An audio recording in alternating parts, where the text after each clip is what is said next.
Hello and welcome to another episode of our series Pioneers of Politics, which is part of the LIFT project, the Leadership for Transition project hosted by our Institute for Integral Studies. And this project, or this series, this conversation series, Pioneers of Politics, is featuring people and initiatives that are doing any kind of pioneering work in the area of politics based on an integral consciousness and approach.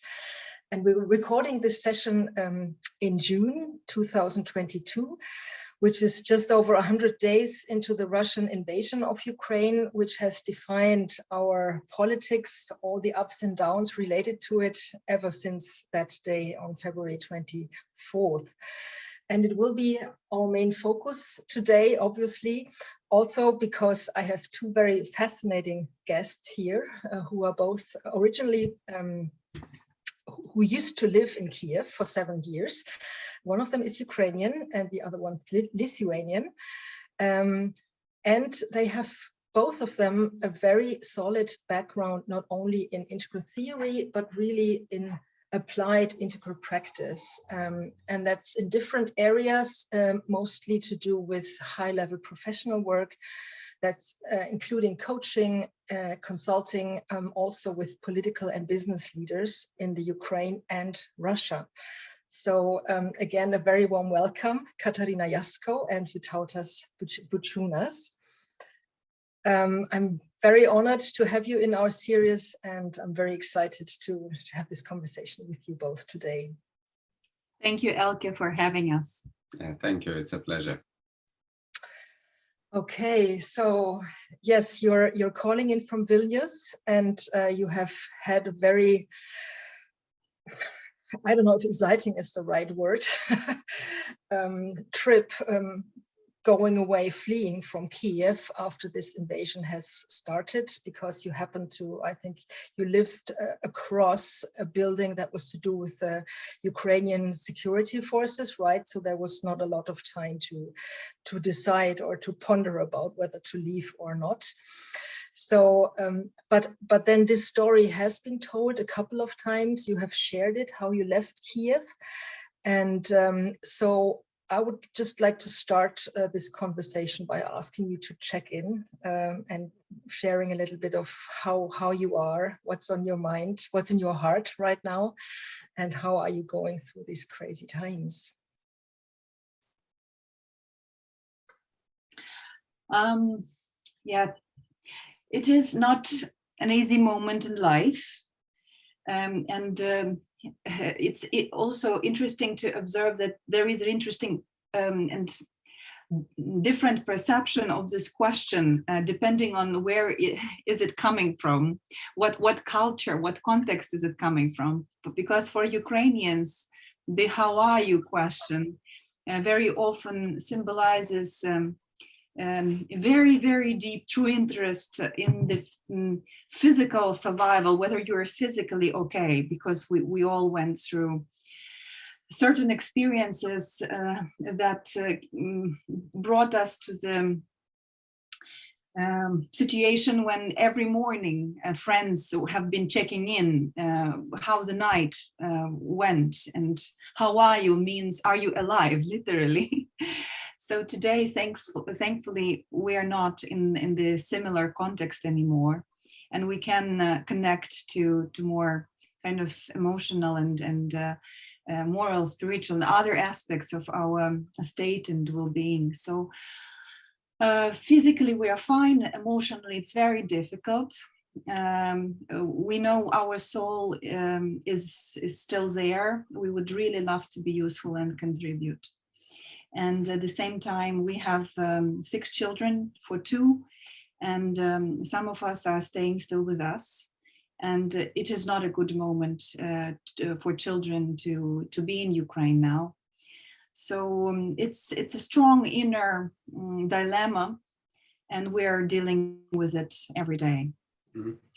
Yeah, I would add to this that it's pretty intense still. And there's a strange feeling which came as soon as we arrived to Lithuania, to the safe space. in the beginning, it was a very strong sense of survivor's guilt. We just learned this term by escaping Ukraine. Yeah, and then we felt, okay, there's something wrong. We really felt guilty because we came to the safe space, and because so many of our friends and brothers and sisters are suffering from bombs and occupation and all terrible atrocities that Russian soldiers were imposing them to. And then it turned into, you know, kind of the sense that we have nothing to complain about, because we feel really uncomfortable to even to recognize our own trauma, our own difficulties, our own hardships, because compared to all those people, it's nothing to complain about. So this, you know, intellectually we understand that this is not right. We really have to take care of ourselves and our emotional and our psychological state.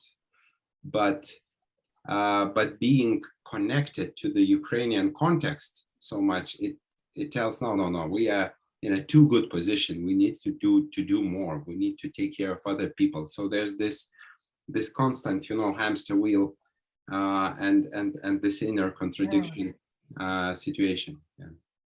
Yeah, I've heard that a lot of times from people in all sorts of situations, Ukrainians who say, well, they suffer from this syndrome, so to speak. Yes, big topic, and would be worthwhile deepening, I guess. And I think we might pick up some of that later in the conversation. Yeah, however, I would like to stress that I invited you not just because you have these first-hand experiences to share about the situation in Ukraine, but really also because you are doing so based on a very solid and long-standing record of integral studies, not just studies, but also really many years of practice in various areas, which is quite a rare and unique combination, I find, and very valuable. So for those among our viewers who don't know you yet, I'd like to add just a few words of personal introduction about you, and please add if I'm missing anything really important. So Katya is an organizational psychologist, a trainer for the development of emotional intelligence, trust, cooperation, effective communication, and peaceful conflict resolution. And at some point you have said that dialogue is your religion, right? And has been. Or has been.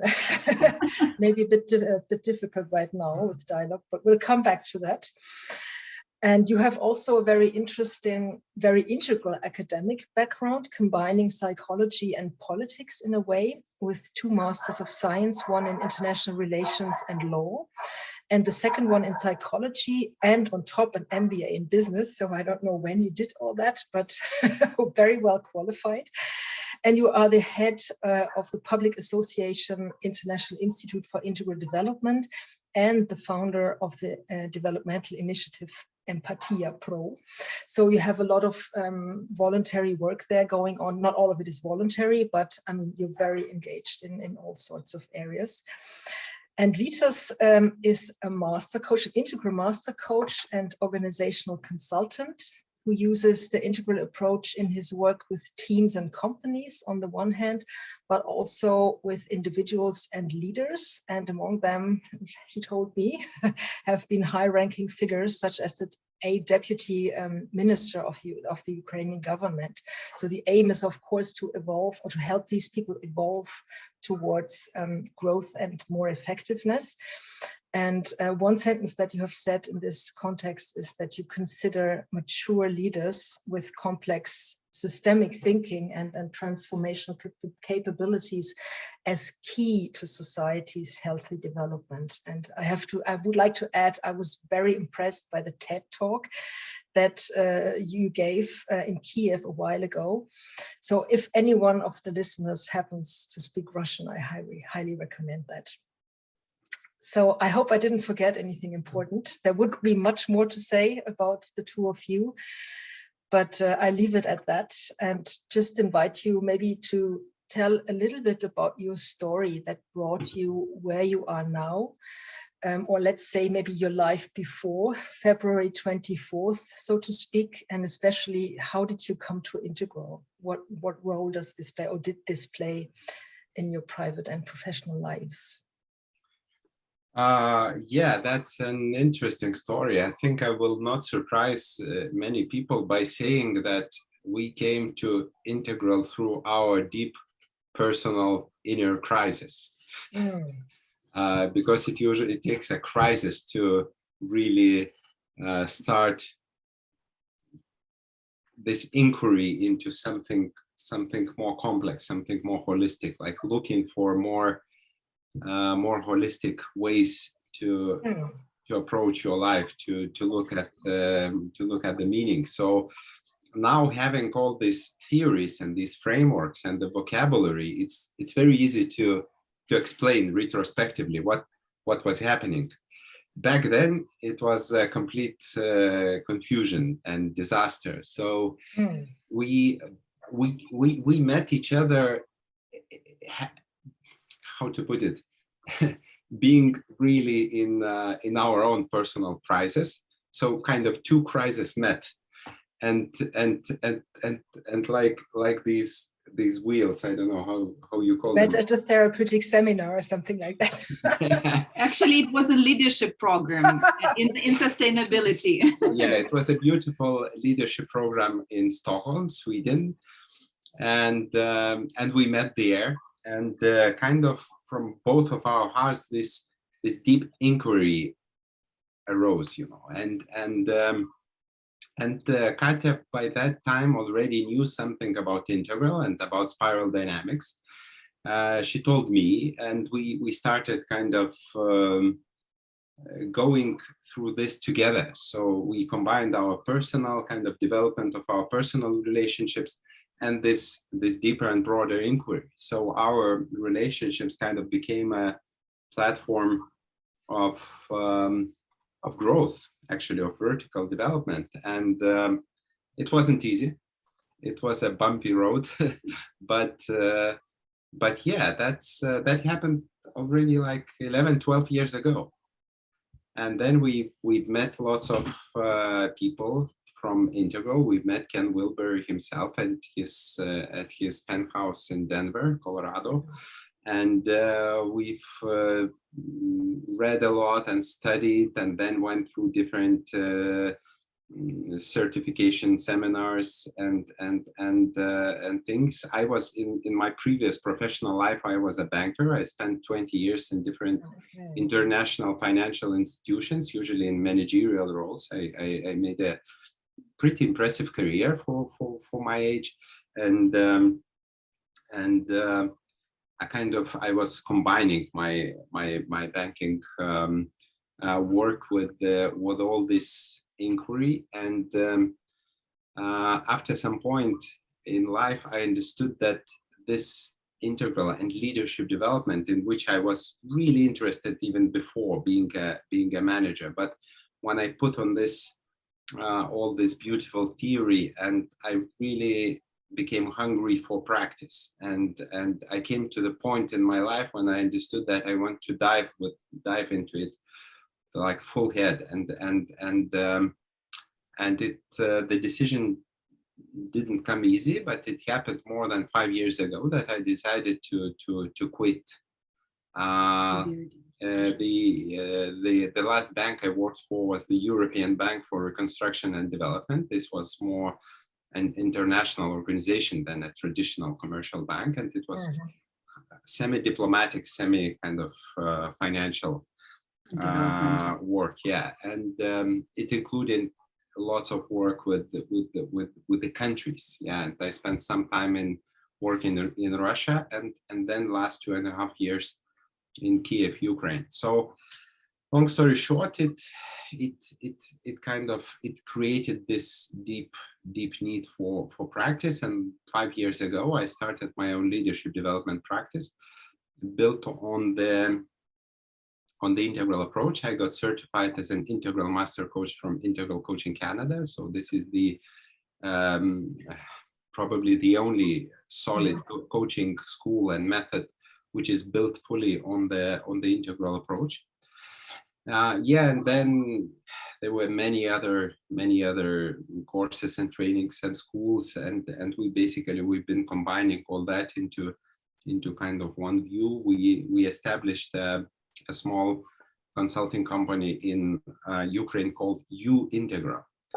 So this symbol U has so many meanings. We like it. U as Ukraine, U as you, the U as a U-turn, like a symbol of change. Then U as theory, U, and many other ideas. Yeah, and we've been kind of, this is a short version of the story. So maybe Katya will add from it. I would like to shortly add that the person who initiated me into Integral was Anna Kaspari. Okay. You know, and I know. If Anna by any chance would watch it, I would like to convey my gratitude. I was pretty young at the time. I was around 25, and she was my professor in the university, and she presented spiral dynamics to us and asked to write our thesis based on spiral dynamics. And this introduction really it like changed my life. I got so hooked by it, and then later we got certified with Don Beck, and we learned from Susan Kugreuter and Bill Torbert and Terry O'Fallon and Kim Barta, and hopefully also with Robert Keegan soon. Anyway, it became a big part of life, and all the domains that Integral suggests, would it be education, parenting, business, politics, they are in the focus of our interest. And in Ukraine in 2016, besides our small training consulting boutique that we created to work with organizations, we also created an NGO. Within this NGO, we started to implement projects to help Ukrainian educators dive into Integral from theoretical, also practical perspective. So it was starting from 2016 that I worked hard on helping the Ministry of Education of Ukraine, and at that time an extremely, in my view, progressive minister, Lilia Grinevich, who made a reform of primary school, and at the same time preparing leaders of education for continuing the reform of secondary school. So we managed to receive support from the Swedish Institute and Lithuanian Program for Democracy Building to support the Ukrainian educators in their more holistic development, not just horizontal. So we were inviting trainers from all over the world, and we had Terry O'Fallon, for example, in Kiev. We had Anastasia Nekrasova, Irena Pranskevičiūtė, so Sweden, Lithuania, also the Arab Emirates, that in this region they experiment a lot with education. So a lot of friends whom we met in the Integral circles came over to help us, and it was a beautiful movement, and it exists till now. And some of these leaders are now in Lithuania working in the school that we managed to move to Vilnius, the whole school with. Wow. With teachers and some parents. So interesting experience. Yeah, and it is really beautiful to witness over the years. Actually, I think there's already 6 years when we started this in Kiev, and we see those people, how strong leaders they became. Actually, they were not only grew up very seriously themselves, but they started changing their surroundings, their systems, actually. And some of them are now building and developing really impressive projects in education. Yeah, and I would add that another beautiful project that emerged thanks also to our colleagues, Valery Pekar, Lada Kanievska, the dear friend who passed away 2 months ago, very unfortunately, also Yaroslav Yakovenko, Lila Lutz.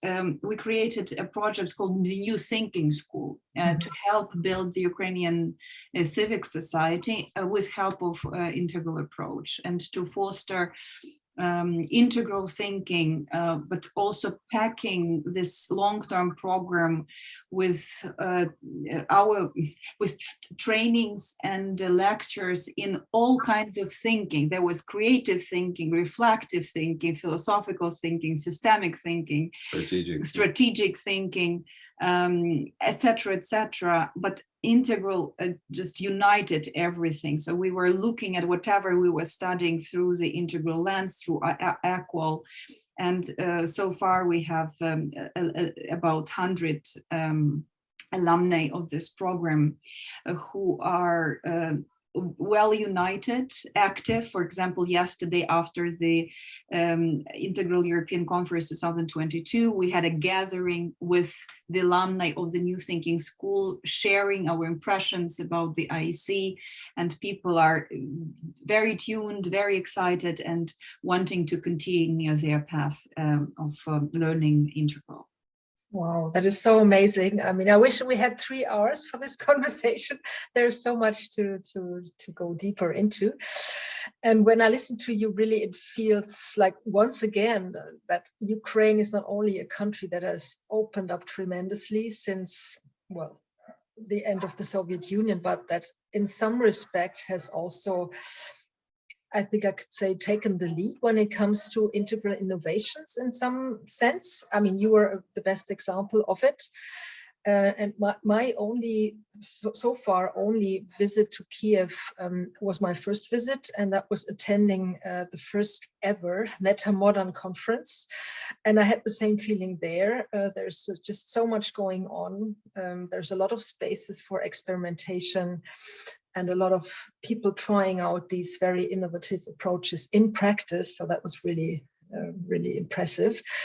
So I would like to ask you, how would you describe the political culture that has evolved in Ukraine after the end of the Soviet Union, and in particular since the so-called Orange Revolution in 2004, and then later the Euromaidan, followed by the annexation of Crimea, which have been maybe some cuts or changes in that process. Yeah, and in what sense would you say that there are emerging integral or meta-modern or similar pockets, so to speak, in that emerging culture and civil society in Ukraine today? Yeah, that's a pretty big question, and so many aspects we can try to address. Generally, Ukrainian political culture is still relatively immature, of course, because Ukraine became independent only a good 30 years ago, 31 years ago, almost. And of course, having this Soviet background or Soviet collective trauma wasn't easy. So, of course, the first generation of politicians were mainly those ex-communist bosses who managed to adapt to the new conditions very quickly, who were not reactive enough. And of course, they were still thinking in those old ways. And in parallel, there were people from this national movement, and they were very beautiful human beings, usually humanitarians, writers and philosophers and many other professions, but they didn't have any political knowledge or experience, and they were very easily manipulated and deceived, as you can guess. In a sense, they were very naive about politics.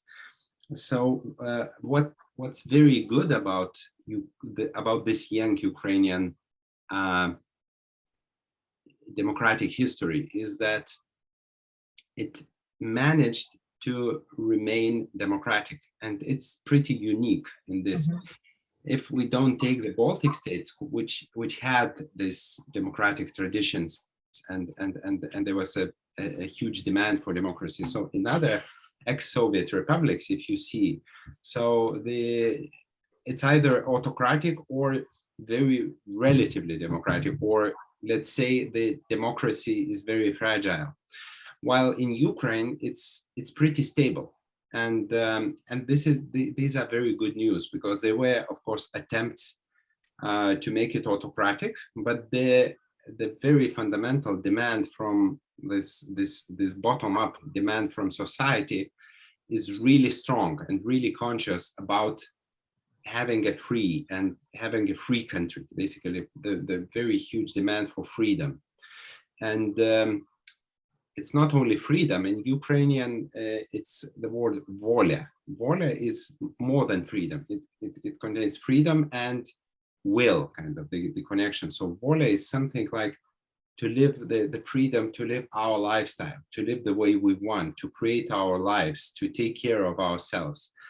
And self-authoring. Basically, the basic idea behind this is about self-authoring mind. And I don't claim that all the society is self-authoring, not at all, unfortunately. But there's this very deep demand, and it's coming from a historic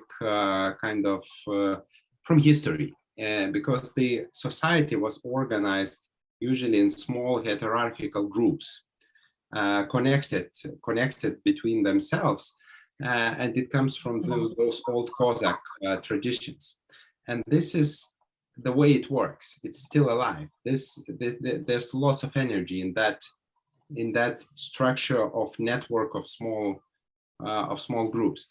So for those two revolutions that you mentioned, the Orange Revolution in 2004 and the Revolution of Dignity in 2014, they actually came as the very strong will of the society to drop the autocratic leaders, so not to allow them to change the system. In this respect, I would say that Ukraine is even more democratic than many mature democracies, because in mature democracies, when you have something wrong about leadership, for example, if you have some, I don't know if Viktor Orban is a good example here, but when you have those kind of autocratic ambitions, then you need to wait for the next elections. While in Ukraine, if that's too much for society, they say, stop, you get out, and they swipe away, swipe off. So in general, it's an immature democracy with of course, with political corruption in the system, which is the continuation of those old bad Soviet and even coming from the times of Russian Empire traditions. But the demand from society is really strong for transparency, for democratic elections, from democratic means of government, and so on. So I don't know if you add something. Yes, and if we speak about the latest news, let's say, then it is very important to emphasize that what happened at Maidan was a purely bottom-up movement. It wasn't influenced by anything, and up to the end. It was afterwards when it gathered, exactly. Built up power. When it matured. Well, of course, there were lots of forces, agents of influence who wanted to have a say there, but generally it still stayed the bottom-up. It wasn't the US who staged it. Yes, oh, definitely not. Definitely not. And we're saying it also as participants, as not just observers, but also as participants from the very beginning. It is actually very sad and very offensive to hear that it was staged by US when some Westerners are after reading some articles and hearing some I would say just some leftists who generally hate the US and anything that happened. I think that Jesus was crucified also by the US empire kind of building forces. Yeah. So definitely it was it was a breakthrough for Ukraine in terms of self-organization, for better decision making for the people and for expressing the people's will. And what we experienced at Maidan was a very good preparation for what is happening now, in a way, in terms of the networks within the society that are now showing the very high level of unity and congruence and synchronicity. And basically create the foundation for resistance. So Maidan was extremely powerful force. Then what happened, as the way we see it, is, of course, Ukraine is a still baby democracy. We just accept it with full vulnerability. There are enough people coming from orange paradigms. There are a lot of people who got the degrees in the best American, UK, European universities and wanted to come back to build Ukraine. And we have these people also now in the business and governmental circles, and we are proud of them and looking forward to seeing even better results than what they are showing now during this 3 months of resistance. So there were certain mistakes and there were victories and successes during these 8 years. These 8 years were full of suffering because of the real war that started in 2014. And we again want to emphasize it, that the war didn't start on February 24th, but in 2014. And also what happened during these 8 years and influenced the political and social context is people, we received some help from various organizations that fostered capacity building during these 8 years. So we, at the moment, have a lot of very well-trained psychologists and trauma therapists. We have a lot of dialogue facilitators, conflict mediators. There is a very strong movement that represents civic society that stands for progressive democratic practices and dialogue as and consensus as a basic for a building of society. And you're saying that's not just people coming in from outside, but you have been building that capacity inside Ukraine. Yeah, and I'm not surprised. Yeah, mentioning that that principle of, well, that practice of self-organization, which is one of the 3 core principles that Lalou has identified as the pillars of the teal paradigm, right? So that's interesting. Yeah. Also, that would be interesting to go deeper into, but I'll go to my next question, but which builds up on what you just said in terms of the differences between Ukraine and Russia. Since you spoke of a clash of civilizations or of a totally different cultural code in those 2 countries, how would you say they differ in detail? How would you characterize what has happened in Russia? Not so much these days, but it really has been a long development also over the past decades, at least since Putin came to power, if not already before. And what would you say, what do you think are the main factors that help to understand and to explain what happens in Russia and why its politics and society have taken such a different road after the end of the Soviet Union in this more long-term perspective? Yeah, so that's again a very wide and broad and deep question, and I would start from the fact that the two societies are very different. We are really different, two different nations, and with two different sets of values. That's very important to understand. Of course, we had lots of common history, which was painful by itself, but it didn't make those two nations closer or alike, you know. So, and the main difference that I like this comparison, that in Russia they always had a and still has relatively strong state, but very weak, unstructured society. While in Ukraine it's vice versa. Ukrainians have very strong society, well organized and well self-organized, while a state is relatively weak. So these are two main differences, and the value of freedom or free will has always been something core or very core value to the Ukrainian society. While in Russia it's been always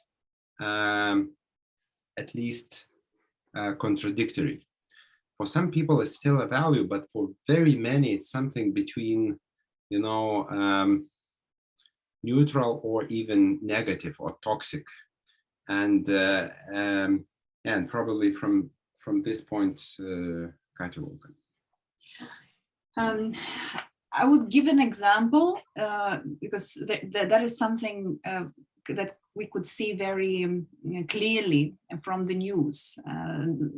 For example, how the Russian army and the Ukrainian army operate, because the army just is a part of society, and in a way it's like a fragment of a bigger picture. So in the Russian army, what is seen is a very high authoritarian component. The generals now have to join the forces on site because on the battlefield, because just the soldiers and officers do not know how to manage the situation. They just don't move. Actually, they are not motivated, and then they don't move. So everything is happening through those vertical. This tradition of waiting for somebody else to tell them what to do, right? Exactly. So there is low motivation, and they are fear-driven. So the main motivation is out of fear and not out of creativity. Very hierarchical command. And then when we look at the Ukrainian army, we can see that they are very motivated. Actually, there is a problem now because the queues are too big for the people really want to serve, and volunteer. The problem is that there's not enough weapon, so that's why they are not accepted. And also in the territorial defense units, which is a civic resistance, the fundamental foundation of civic resistance. Also, the only reason why at least half of people is not there, just because there is not enough weaponry. And then they are defiant in a way. So they're challenging their leaders. And actually, the leadership is more situational than structured. Very easily, people change, people shift. So it's not even based on meritocracy. It's really based on the current need. The one who has the competences steps in, and then later easily conveys the power to a friend or comrade. And then they are very decentralized. There is a network of small units, up to maximum 20 people. They're extremely flexible and mobile. And it also looks more like, in terms of the training even, the military training, it is more similar to the European kind of way of preparing servicemen than Russian, more autocratic, more structured, more vertically organized. Yeah, it's metaphorically, it's like a beehive. You know, they go into different sites. They look for so those small group of soldiers. They go, they make their own tactical decisions.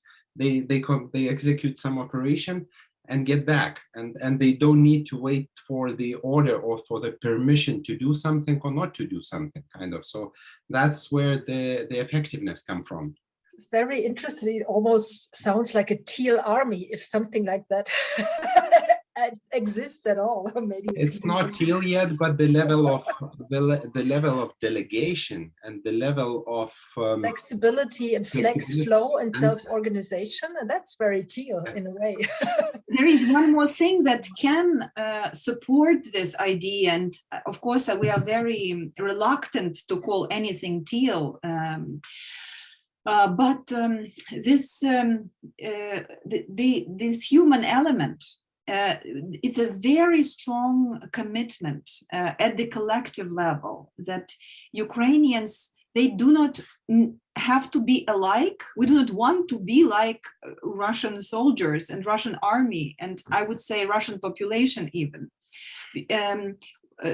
From the government level, the message is conveyed at all levels. And even from the society, all the time we are hearing this narrative of reminding ourselves to remain human, notwithstanding all the atrocities, notwithstanding all the hatred, just not to be like an enemy.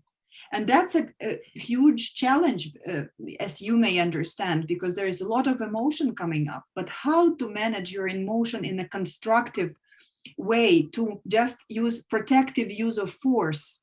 And to not be the emotion, but really to have the emotion and to have a capability to deal with it in some kind of way. Yes, and also to use optimal volume of force in order to, so that it would be protective, not to, for the purpose to punish or to commit the atrocities, but really to protect and defend. Wow. So interesting.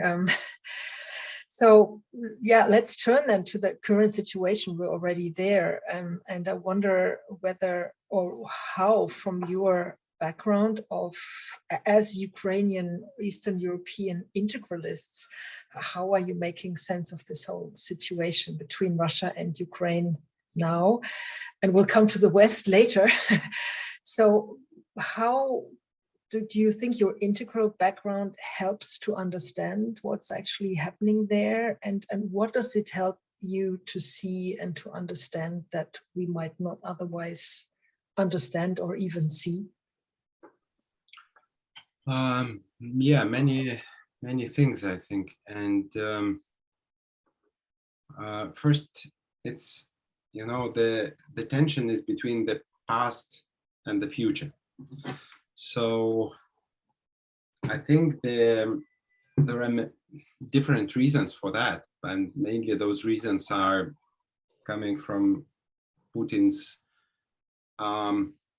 systemic attempt to monopolize power. But Russia has been building its own identity and this national pride from the past, basically from the World War II victory.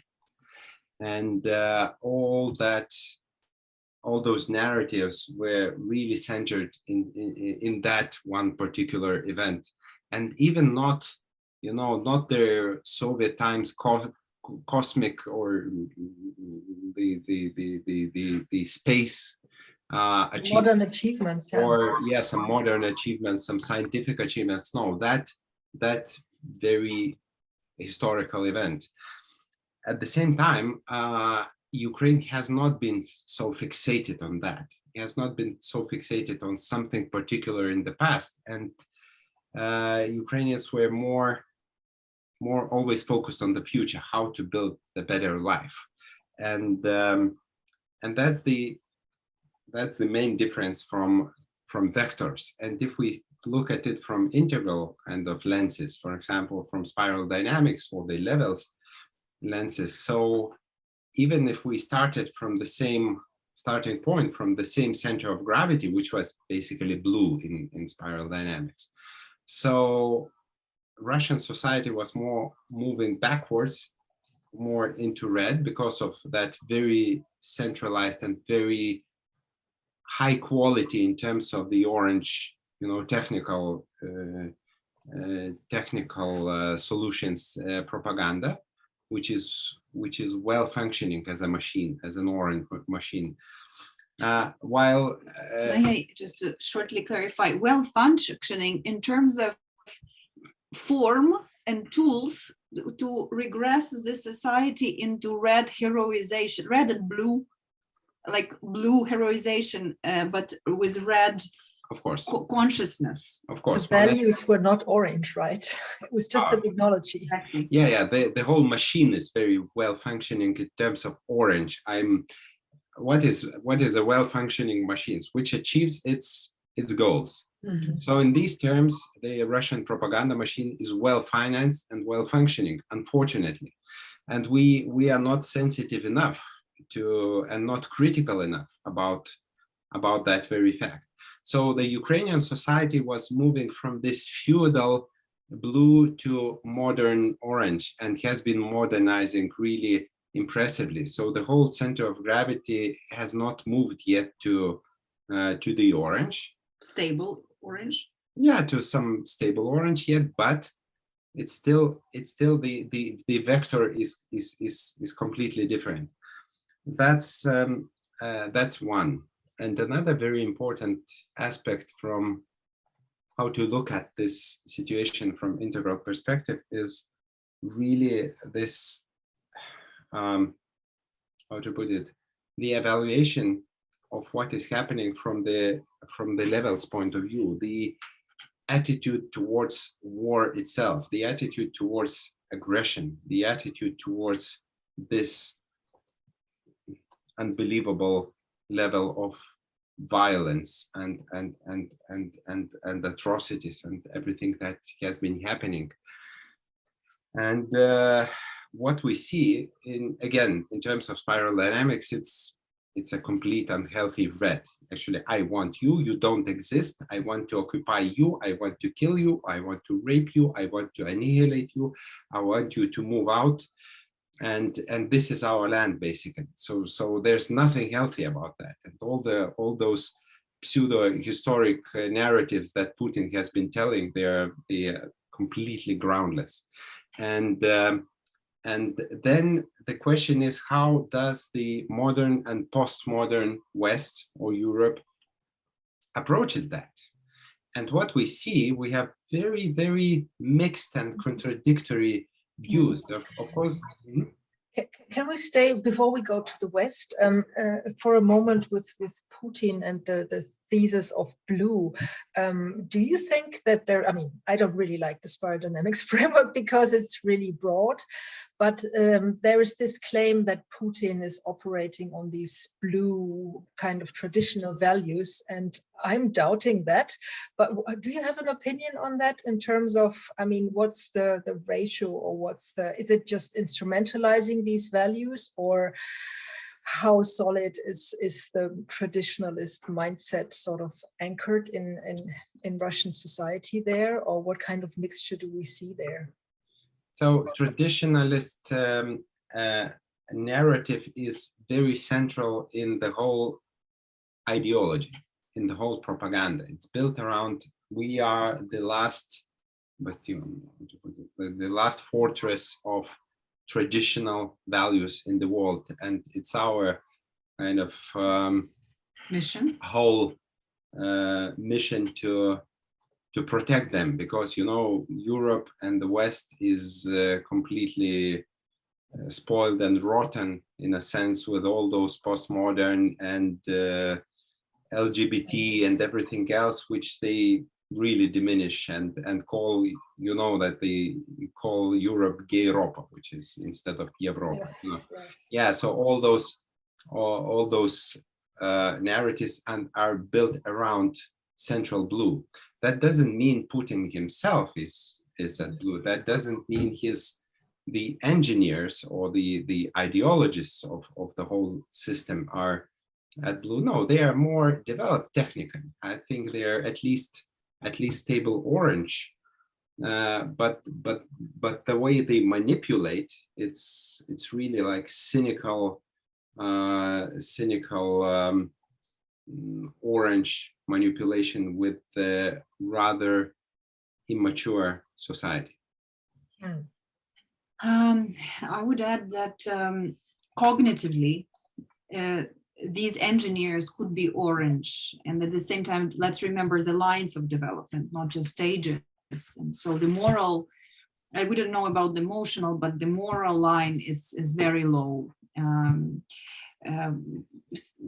With Dugin, Ilyin, Putin, and all this team of ideologists that are creating the narratives, and now changing the textbooks for the Russian children. Just to let you know, if maybe you haven't heard, but Kiev and Rus doesn't exist anymore in the Russian history. It's ancient Rus, and then less ancient Rus, and then some other Rus. So these are the recent news. The Rus changes within months. So I would say that there's a lot of red. I think that in Putin there is a lot of arrested red. And that's a huge challenge for the contemporary European leaders to understand what is actually arrested red and what kind of tools could be applied towards a leader who is at that stage and that doesn't feel like will change, will evolve during next times. Yeah, and if I may add, I think that the levels themselves are not that important in terms of where is the center of gravity, but the shadows, the developmental shadows, because lots of that unhealthy aspect is coming from those developmental shadows. So for example, Putin may be at, I don't know, at orange or I don't know, achievers stage in terms of his kind of cognitive development, but I think he has very strong red addiction, which is coming from his life story, from his biography, actually, from spending childhood and youth in rather unwealthy environment in Leningrad, now St. Petersburg, and other periods of his biography. So whenever he needs to push his agenda, he very quickly employs red. So that's more about the shadows rather than levels themselves. Yeah, or maybe that's not the right model. Maybe you know my analysis of Putin's mindset, which is using a different model, which I think is more differentiated and grasps more of the inherent logic of how this person is functioning. But that's another story. So yeah, there's of course this big challenge of, on the one hand, knowing integral theory and using it in a competent way to analyze issues that are a lot to do with history and with contextualized situations that many people are not so familiar with. And so that leads me to this big question of, well, how is the West responding to this situation? And you have indicated at several occasions that you have a hard time dealing with some of this Western ignorance or blindness when it comes to the war in Ukraine, and especially some hasty, premature suggestions about what should be done to end it.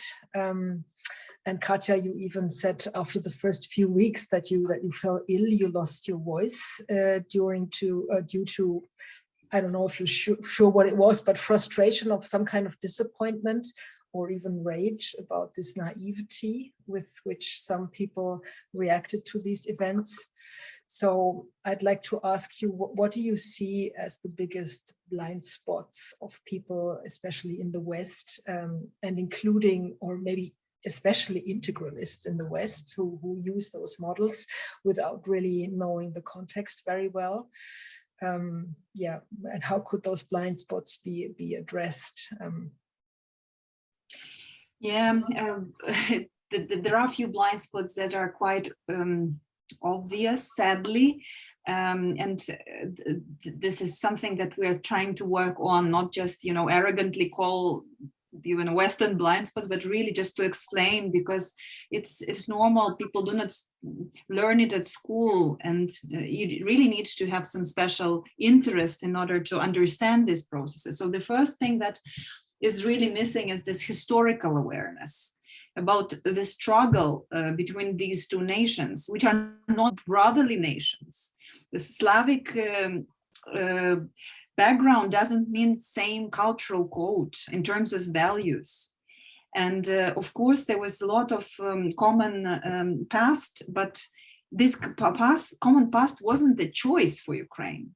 It was occupation. And this is the reason many Ukrainians are speaking Russian or are bilingual. Like me, I am a bilingual, but I was born in a Russian family and I studied Russian, sorry, of course, Russian, purely Ukrainian in a Russian-speaking family. And now I'm forcing myself to completely shift to Ukrainian, and gladly I have a lot of support.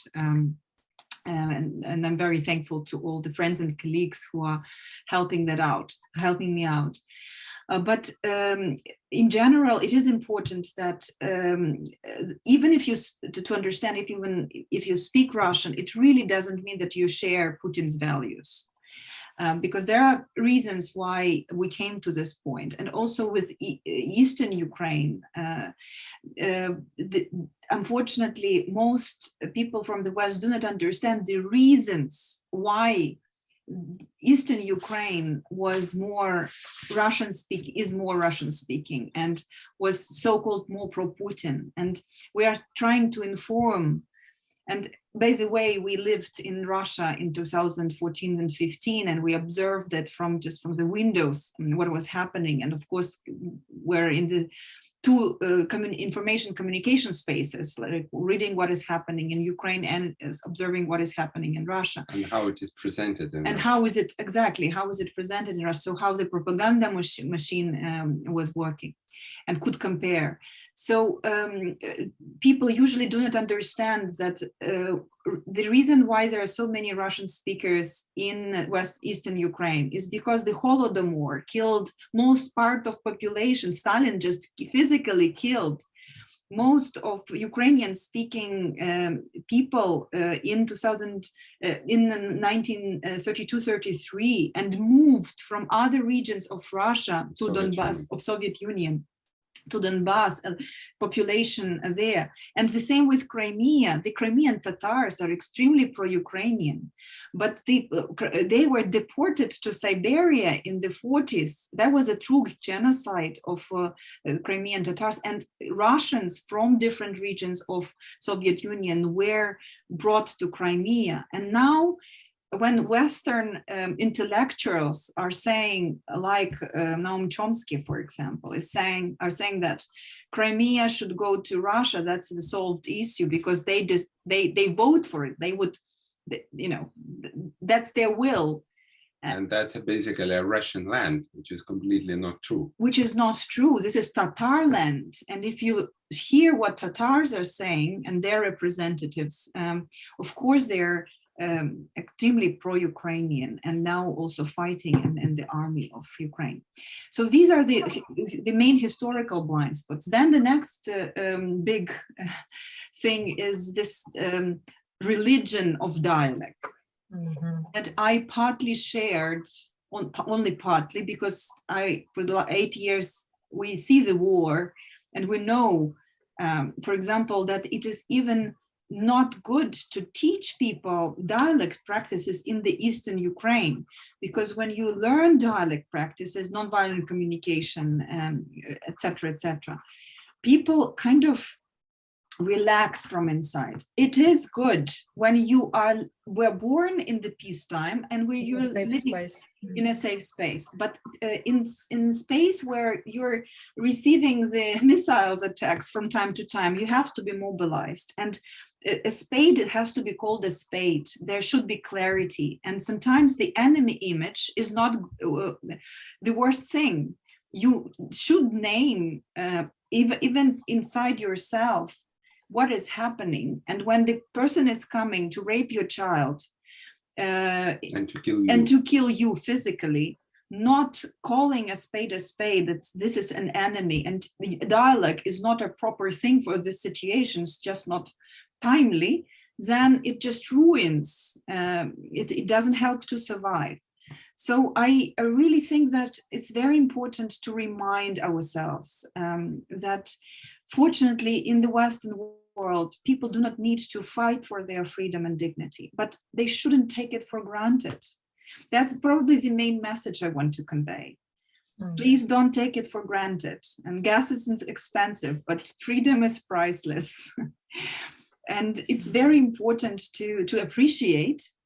And if you can kind of connect to the suffering that is happening to a European nation, which is going through a true genocide, then it would be lovely to work on the strategies that can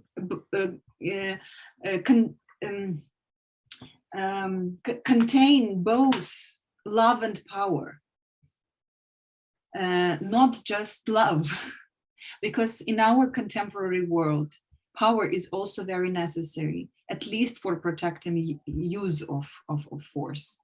Yeah, that's I think is the greatest blind spot of many Western thinkers and intellectuals and politicians as well. This postmodern kind of resistance of the idea of fight itself.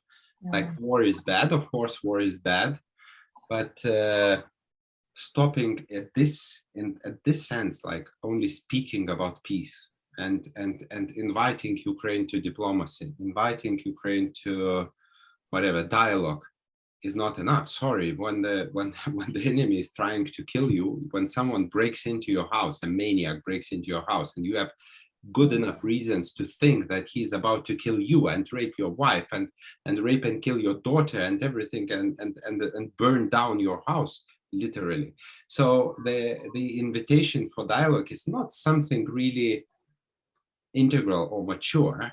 First, you have to stop, and this is about the protective use of force. And what we see is a total denial of these facts. Kind of, I don't know if we can call it a naivete, like that we don't want to see it. It's bad. It's bad for our digestive system. Sorry, we don't want to look at it. Just sit down and talk. Dialogue, and we invite for like the only way for Ukraine is a collaborative diplomacy. Sorry, when someone is literally killing us, and the thing is that if Ukraine stops fighting, there is no more Ukraine, period. We have good enough reasons to believe that. This is not an assumption. This is pretty much the fact. And if Russia stops fighting, there's no more war. So it's, you know, this blind spot is really surprising in many ways, and kind of to speak more about peace, about forgiveness, about meditation, about love. Sorry, it won't help. This war can be stopped only by force. So the unhealthy red can be only stopped with red, preferably a healthy red. Basically from yellow, using red tools as a strategy. One more thing that I've noticed, and that I actually take very, very personally, I get triggered, is when people start to invite Ukrainians to reflect what is your contribution into this situation. How have you contributed to this? Exactly, because, you know, in the conscious circles, if you are an emotionally mature personality, you always know that in conflict there are two sides who have contributed to it, which is just not true. So this is pretty much the same as, you know, the classical dilemma of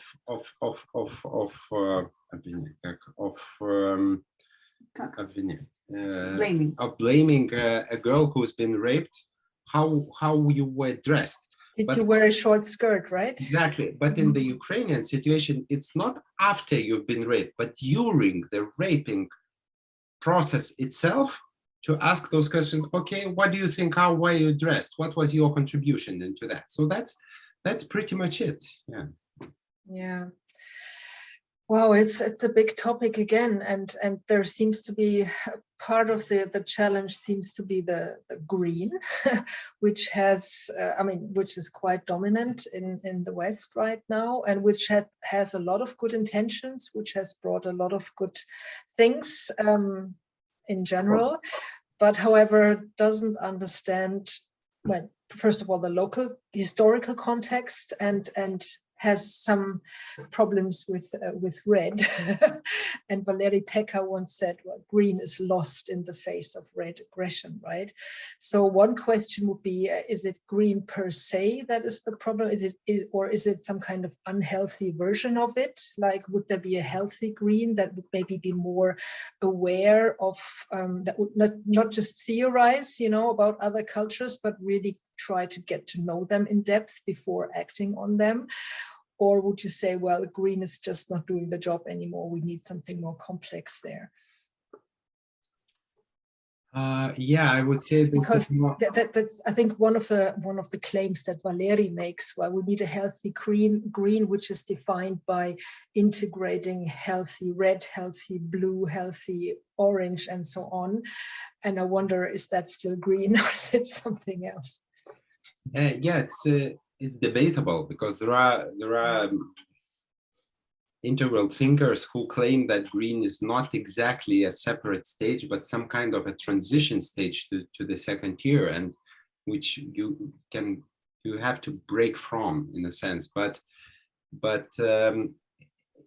yeah, if that would be a functional green, it would of course include red. And I think there is that kind of green, pretty loving and accepting, but also integrating healthy orange and healthy blue, and the red. So thankfully we see those people in the integral community, but they are not majority, to put it mildly. And most of the people really have this strong, even aggressive, sometimes passive aggressive, sometimes active aggressive resistance. No, war is bad, we have to stop fighting, and we are not going to support war. We are not for providing Ukraine with weapons. You cannot extinguish fire with pouring more petrol on it or something, So this is the way of thinking. And I would like to those people to understand that when you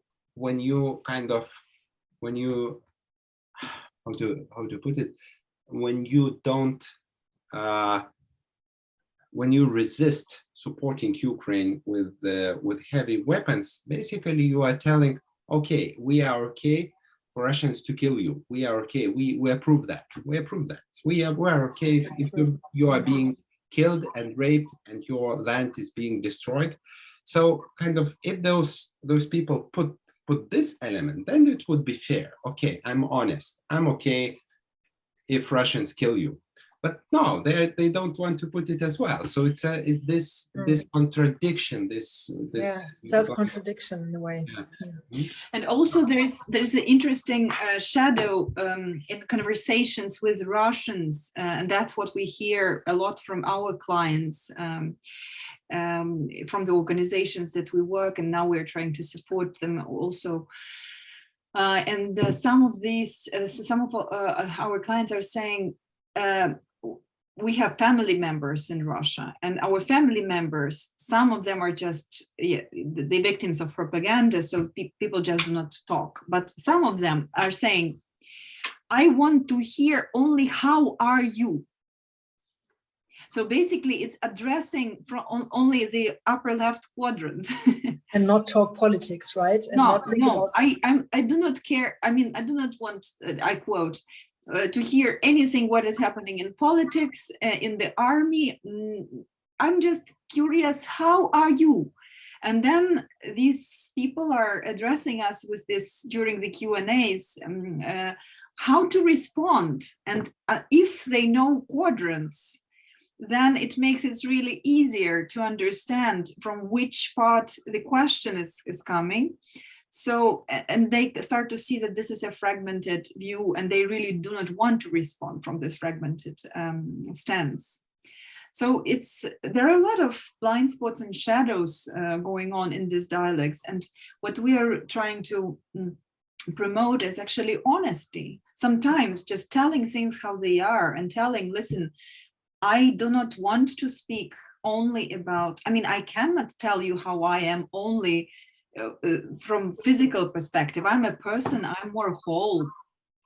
And systems, culture, behavior of other people has an impact on me. And the same with the Westerners, when we have this conversations, especially in the professional communities, especially in my case, it is extremely hard and painful for people to feel this helplessness. Because they have this action biases, they want to help. But how to help, given that usually for a complex, as Henry Mitchell said, for every complex problem, there is an answer that is simple, clear, and wrong. I like that. I would like to pick up another aspect of this blind spot that you mentioned about this peace thing, that many people in the West seem to just want peace, which for them seems to mean to stop war without considering the preconditions that a sustainable peace would require, right? And Katya, you've mentioned several times this declaration of Ukrainian meditators and conflict facilitators on war and dialogue, which says a number of things, and some of them you have already mentioned here. And there's one quote that says, since 2014, the annexation of Crimea, Ukrainian experts have developed and used unique methodologies, techniques, and tools of dialogue, which they have adapted to local contexts at different phases of the ongoing war. The direct application of peace building and dialogue approaches from other contexts has not proved viable without having adapted them to the realities of Ukraine. And I just wonder if they have come up with any specific tools or approaches or so that have worked in the Ukraine.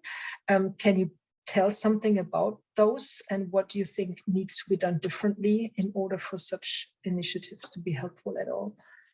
Yeah, first of all, I'd like to clarify a little that this is a statement of the Ukrainian mediators, not meditators. Yes, of course. But they might be meditators as well. So it's actually the Ukrainian facilitators, a number of organizations have signed this document as a reaction towards this constant call for dialogue between Ukrainians, Russians, and Belarusians. So a lot of humanitarian organizations and various international actors for whom dialogue is a religion, they, from the very beginning of the war, started to encourage Ukrainians at different levels to speak to Russians and Belarusians. And it was extremely painful. And at certain point, we just, couldn't manage all this tension. In a way, we believe, and it is stated in the document, that it is another form of violence. Mm-hmm. Yeah. Because there's no acknowledgement of the pain, of anger, of rage. Not being able to connect with this rage is just, sweeping it from the table, because dialogue is a religion. So if we want to be in touch with reality, it is extremely important to understand this nuancing. As I mentioned, in the eastern parts of Ukraine, we had to be extremely cautious with dialogue practices. For example, the role play that I experienced, that I watched when nonviolent communication trainers were traveling to Ukraine upon our invitation, by the way, to teach school principals, teachers, prospective mediators, because some of them moved to a new profession basically within 6-8 years. The part of the practice is empathic guess. So you actually imagine a person what kind of needs, what kind of feelings that the person experience, and why is he or she acting from this consciousness, and what is the motivation, and what are the needs. What I observed, for example, and we were quite inexperienced at that time in 2015-16, that people just freaked out. They didn't want to do empathic guessing with Putin, who just destroyed their homes. And only later, after getting this experience, we realized that we have to be cautious, that the principle of no harm, which is so important for any kind of dialogue facilitation and mediation and psychological work, is not just words. It's really has to be taken into account, and we have to be very attentive and thoughtful on which kind of practices to use and which not. So at the end, now there is this document that helped a lot. It released a lot of pain. So in case we are encouraged to dialogue, we usually say that there are different tracks of dialogue. We believe that dialogue at the political level, military level, about the ceasefire, for example, about the exchange of captured, it is super important and it should never end. But dialogue at the lower levels of society, not lower, not from hierarchical perspective, just between common people, between the Russians and Ukrainians, it's not timely until the blood is shed. And it is not timely to promote the narrative of brotherly nations. It's just painful and traumatizing. So we truly believe that there is enough capacity building that happened during these 8 years.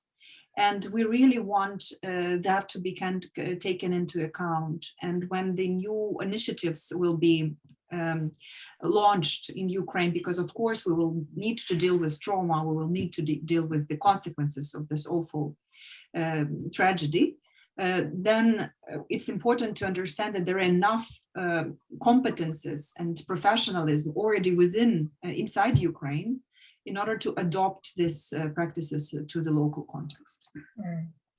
And Elke, if I may add, I think you've mentioned something very important in your question about the peace or sustainable peace. And in all those talks and invitations for peace, we really miss this element. Are we talking about the state of no war or ceasefire or a truce, or are we speaking about some kind of sustainable peace? And so far, it seems that at least from the European politicians, political leaders, and some civic leaders, we hear de facto the call for no war, to stop fighting, to stop our anxiety, to stop our discomfort, and in many other ways. Because, for example, now there's a situation, a strange situation, or at least it is about to come in the nearest weeks, when Russia will be really interested in peace, because they occupied certain pieces of land, and now they will push, and I think they are already pushing very hard this agenda through European politicians, that we need to come to peace. So what does it mean? That Russia would fix the situation and then start building their kind of defense around it, defensive lines, and Russifying those regions and pushing out or repressing the Ukrainians from those regions. You would never ever claim back. So this kind of peace would be a real victory for Putin, and this would be a great reward for Putin, because we would never ever free up those or deoccupy those lands, and that would be a disaster geopolitically.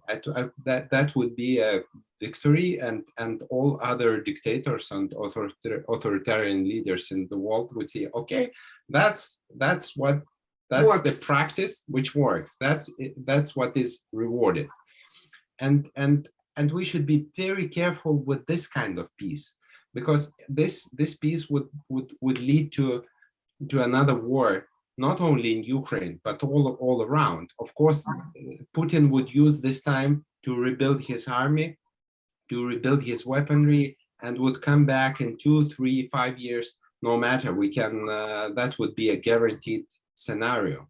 So this kind of, let's stop fighting is really, really dangerous at the moment. Yeah, so also those concepts as peace and war could be looked at through the developmental lens, for example, also, like it can mean different things at different levels, and also the fact that people are on different levels, so to speak, has implications for how they relate to peace and war. Exactly. Yeah. I mean, we probably won't go through this through the levels here now, because time is running. So, but this does lead to the question: so what, right? What can we do? And if we have this, this wish or this attitude of trying to approach these issues from a more sustainable point of view, or a more comprehensive, more integral point of view, what could or what should politics do differently? Is there any hunch that you would have at this point how an integrally informed, I don't even dare to say solution, but approach could look like? I know that Valery Pekka, for example, has proposed this manifesto of a 7D plan ranging from demilitarization to deputinization at the end. Do you have any similar ideas or any other hunches as to what could be meaningful steps on the Western side, but also like overall in dealing with? Yeah, from my point of view, it's a real time for true historic leadership at the moment, and not only for this bureaucratic political leadership, but for true historic leadership, because now the history is being decided for decades to come, at least, and this war is really a systemic factor for our geopolitical future. And unfortunately, what we see in Europe, with rare exceptions, we see more of this routine kind of bureaucratic gray leadership, which is okay to survive till the next elections and not to take too sharp, too decisive moves, and to keep the balance, even if that's a very tactical balance, to keep the basically our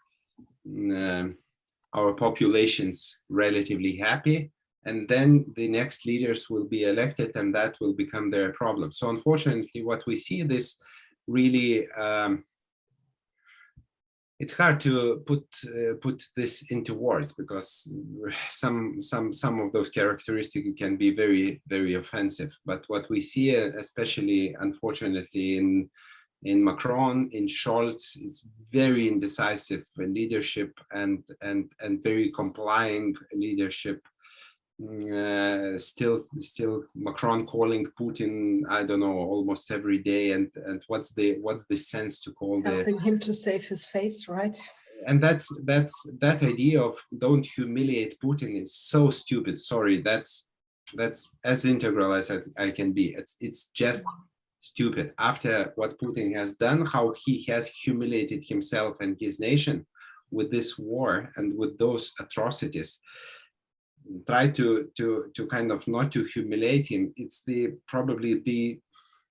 it's disgusting. It's disgusting, because other adjectives I can put it are really, really offensive, and unfortunately this kind of leadership should be punished by the constituents, by the populations, because it's very indecisive, and unfortunately, of course, we know the agenda. We know that there's this kind of old Europe fighting for to balance the the increasing influence of Anglo-Saxon world, of course. But this is not the way. By keeping Putin afloat, by keeping Putin's regime alive, is not the way to counterbalance the Western domination in Europe. Unfortunately, is a suicidal strategy, if it can be called strategy in general. So unfortunately, this is very sad, very short-sighted, and what it can bring to is the division of old and new Europe.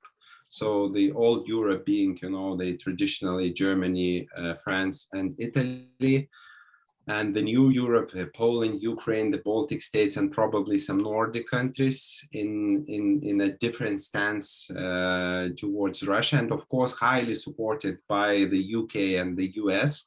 So out of this, so the old and new, sorry if I interrupt you, would be defined through a certain set of values. It's not, I mean, Hungary is not part of the old, or I don't know, it's in Eastern Europe, but it takes a different position there. Confused. So, sorry, Hungary is confused. Yeah. Okay. So one very good question I heard in this regard lately was, what is the future of dealing with unhealthy red, or with people like Putin in leadership positions from an international politics perspective?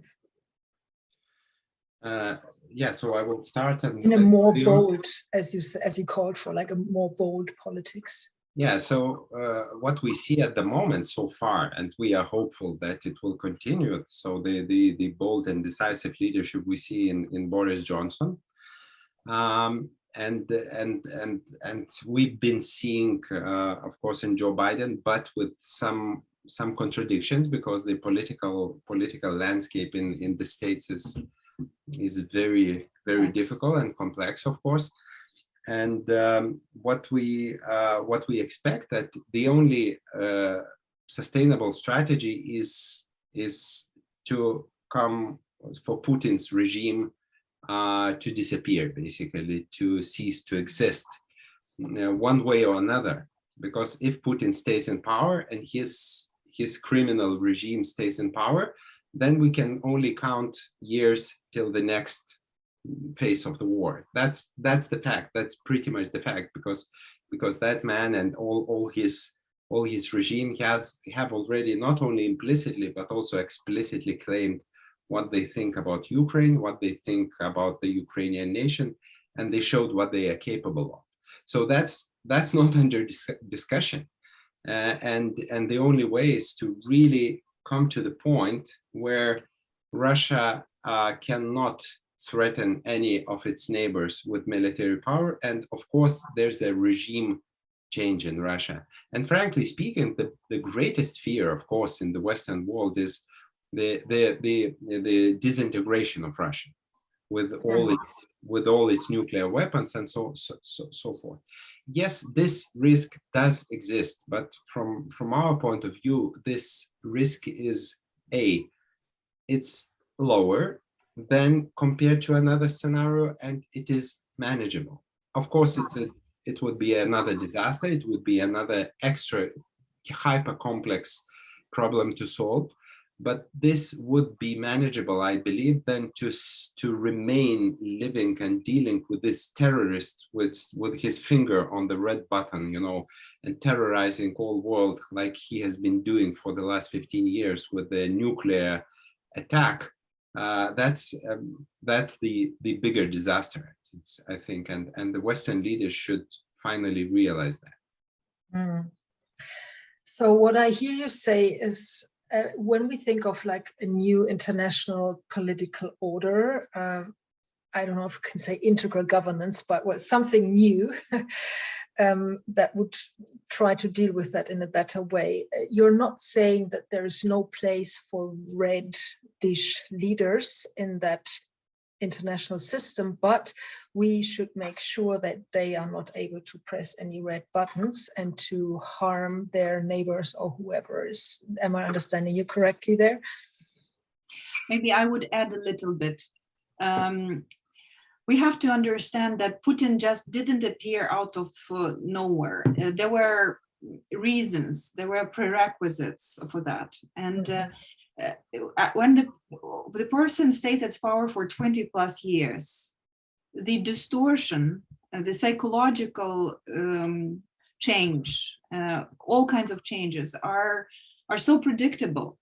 So speaking about the new order, I think several things have to be mentioned. First of all, it is super important, and this war shows us, to have somebody, some institution that has enough force to, in case the red lines are crossed, to intervene.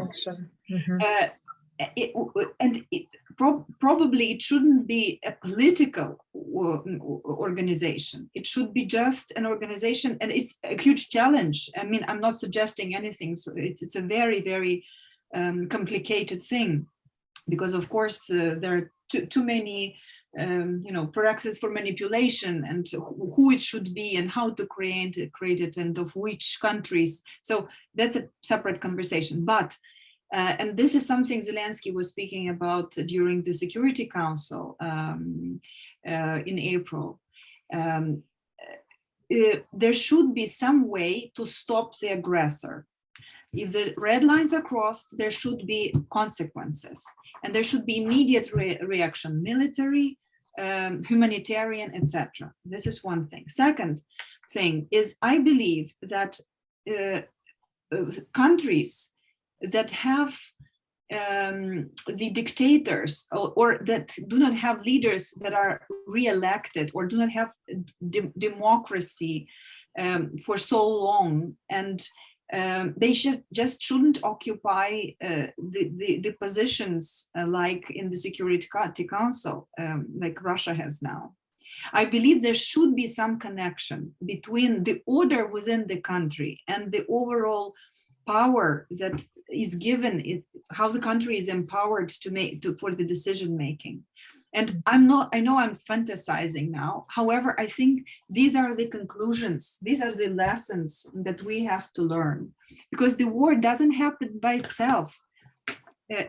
Something happened before that led Russia to attack Ukraine. That allowed Putin to feel invincible. And I think that's the huge responsibility of the West over the last 20 years, over the Western political leaders. And we always, or often, hear this narrative from the West, from the postmodern, green West, that, yeah, we are responsible for what Putin is doing because we didn't respect him or Russia enough, and so on and so forth. We didn't stop him enough, yeah. I think there's something different West is responsible for. West is responsible for nurturing Putin, for growing, allowing him to grow up this powerful, allowing him to feel that invincible and becoming so strong economically. Doing business as usual with him, engaging in realpolitik, and really betraying all the European values, and the Western values. The leaders like Barack Obama, who has allowed Putin to cross all his red lines. All the red lines were crossed, and he wasn't punished. And of course, Angela Merkel, to being in the position for so many years, and Nicolas Sarkozy and Francois Hollande, and now Macron is taking this tradition, and some British prime ministers of that period, and unfortunately, that's very sad to see.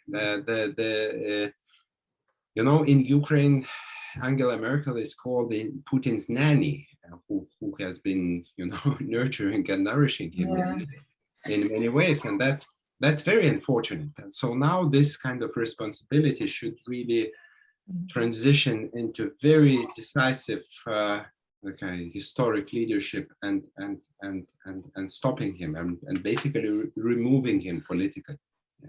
Yeah. You have any idea what could be even if small, next little step into that direction, given the current world order that we have and the constellation of countries, more or less. Campaigns from bottom up, for example, in Germany, in support of arming Ukraine.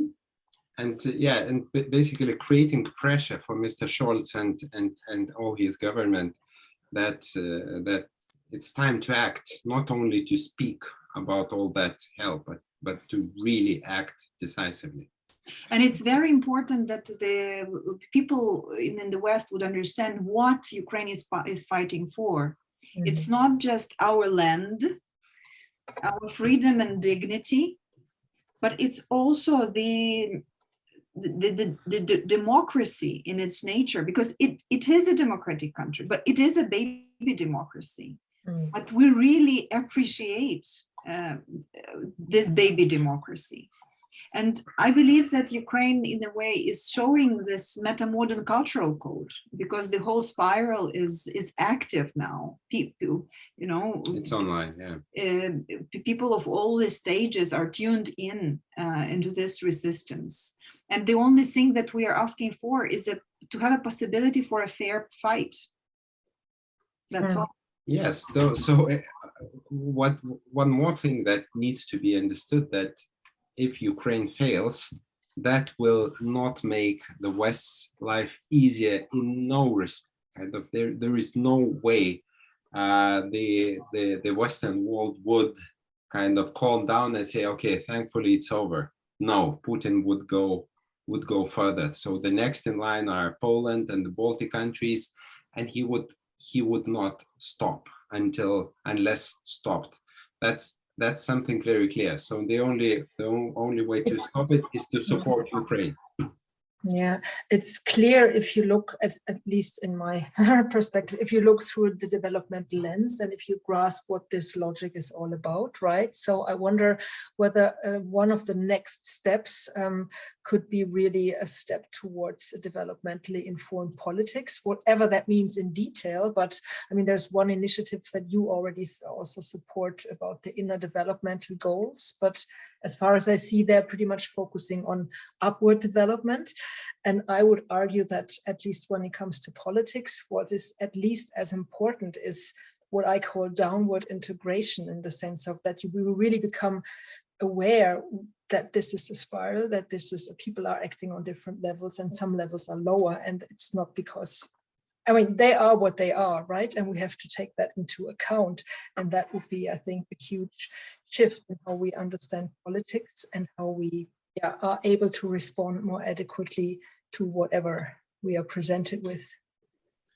I would just very shortly, if you allow, to recommend a very recent presentation made by Auke van Nimberwegen from Netherlands about the development of values in Europe in the context of war in Ukraine. Mm-hmm. I think it's super powerful, and I think that this kind of material could be very well adopted for the purposes of education of politicians and decision makers, combining spiral dynamics or any other model that can help understand human development with a concrete context. This is very important, not to make it too theoretical, because I believe before it was like too theoretical, and now it seems like we have true keys, true suggestions, true orientations, if not suggestions,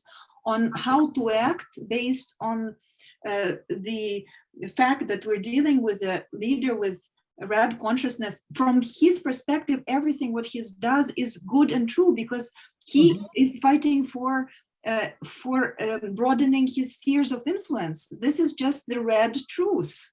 He's acting well from his paradigm, and then it is important to understand that when we want to involve into mature actions. Yeah, thank you. That's already answering my next question, so to speak. Very practically, what could be a contribution that the integral community can make in a broader sense, so to speak? in terms of helping to understand what's going on and differentiating much more than what we have seen so far in politics? Or are there any other ideas of like, what is there in terms of specific contributions or unique contributions that we could make as an integral community? Yeah, maybe, of course, this is the kind of the whole situation creates lots of very painful but practical opportunities of application of integral and different lenses of integral. And since all the current international structures are failing, and starting from the UN and all the international and supranational structures, of course the new ones will need to be built, you know, with different approaches, and of course they need to be more integral and more holistic and more realistic. And of course, from this point of view, this integral mindset and integral thinkers should be really included and should be really active in those processes. So yeah, so Ukraine is becoming this bifurcation kind of point of changes of really large meta systems. I believe it would be great if some support could come from the organizations in Europe to educate in shared groups. I mean, educate is not a good word here, because we speak about andragogy, and it's a partnership-based relationships between a teacher and a student. But I imagine that if we get some financing, speaking directly, for helping learn together Europeans, Eastern Europeans, Western Europeans, and Ukrainians, from certain professional circles. It could be governmental officials, it could be even mediators and dialogue facilitators. And if we could provide them with a good knowledge of integral lens. Politicians. Politicians, or decision makers, of course, all kinds of decision makers, business people as well, so that they would understand the dynamics of the spiral, and could develop this thinking and understanding of the importance of development of cognitive, emotional, moral, spiritual lines. So basically, integral lens can provide us with a lot of fertile soil for common initiatives, when people can learn together and then interact in the future. If we want to foster relationships in our European family, integral could be a very good foundation for creativity within this family. Yeah, and I would like to add one small thing, that Ukraine is not only a very fertile soil in terms of its real soil where the bread is Yes. growing. Breadbasket.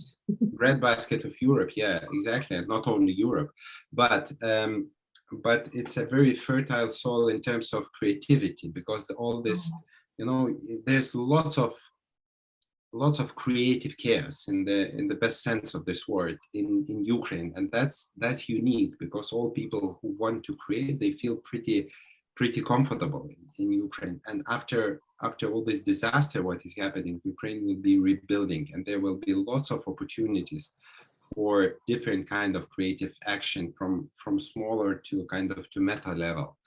And I think there will be lots of opportunities, and we are kind of inviting in advance to look at it, to all the kind of integral thinkers and practitioners and philosophers and scientists and business people from all fields. There will be lots of opportunities, and a very, very good field for that, in a sense. European School for Integral Politics. Sounds exciting, sounds amazing. Oh, I'd love to continue invited. the conversation about that. But yeah, I think this is a good point also to close at least this conversation, but not without asking you, is there anything else you find important that I haven't asked about that you still think needs to be addressed in order to complete the picture at this point? Many thanks to you for raising these questions. We imagine that it could be a good start for a round of conversations and even maybe work together, because Ukraine absolutely needs this kind of support now and will need in the future. So part of Germany is not very supportive in a sense, but what we feel is a lot of support from the integral community coming from Germany, and you personally and some of your friends and colleagues. So we would just like to express our appreciation and hope that we will continue these engagements. Yeah, and I want to add that Ukraine is fighting for the future, not only its own future, but Europe's and the Western kind of free world's future. And that's a very precious future. We need your support, not only in terms of material support in military equipment and so on, but also in intellectual support. And yeah, we expect to build that future together, and this should be a two-way street, and Ukraine is ready to bring up its energy, its passion for life, its passion for creating something new, this movement of growth, which is very much needed, and which can be integrated with all European values. Yeah, so thanks again for your questions, for inviting us. That's we appreciate that very much. Thank you, both of you, so much, Katya and Vytas. Wow, this was both a very rich conversation, very deep, and certainly inspiring, food for thought and for action. So I'm really looking forward to continuing not just the conversation, but hopefully really to make some follow-up actions possible from this, to come out of this. I certainly wish you all the very best, both personally, for your families, and of course for your sorely afflicted, yet brave and courageous and inspiring country. Slava Ukraini! Heroям slava!